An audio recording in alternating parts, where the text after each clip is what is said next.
but things add up. Yeah. And what he's talking about, like when he was fighting Tony, it was that the amount of damage that he took in that Tony fight was more than he basically took in any fight there was. Ever. And most of them put together. And Tony's the same thing when he fought Justin Gaethje. Tony took more damage in that one fight than he took in his entire career up to that point. And it had an effect. And you could see from that point, he started to slow down and he couldn't take the same shots. And then he got, kicked by Michael Chandler and knocked out, big. And those things, it's like a fine car. It's like it's like an Eleanor Mustang, right? You can only keep it good as long as you're not crashing it. But when it's getting crashed, it's starting to diminish and things are starting to slow down.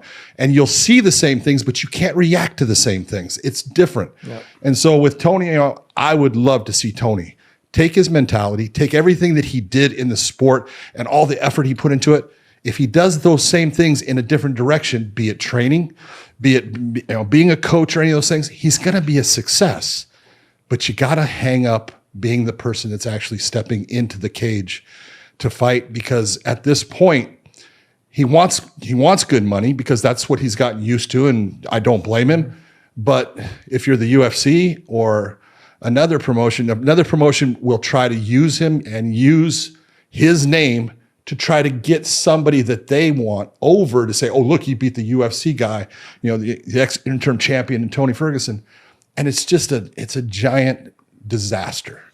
And I don't want to see it. So I would love to see him take all of that, knowledge that he has, the energy that he has, and just put it in a different direction. And he's going to be a success. Do you think like some fighters that take a lot of damage in one fight, do you think they can like physically heal from that, or do you think it's mental as well? Not at this age. Oh, not at certain age. No, because that was kind of like, that was my fight with Tony that was in my mindset, my exit out. I was like, look, your time has come and gone.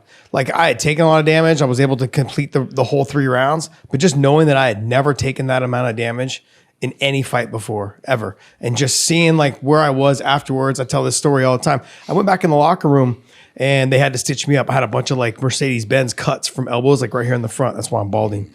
Okay. But it was, but like, why are you pointing at me when you say that? Because underneath the hat. But then I had another cut here, it had like 28 stitches and then 4 on the inside because it was so deep. So that was all from that one fight. I got into the back and I got into the shower and I was showering. I was in hot water, but I was shivering. So just body was in shock. That was my sign to saying to myself, like, look, this is it. You're done.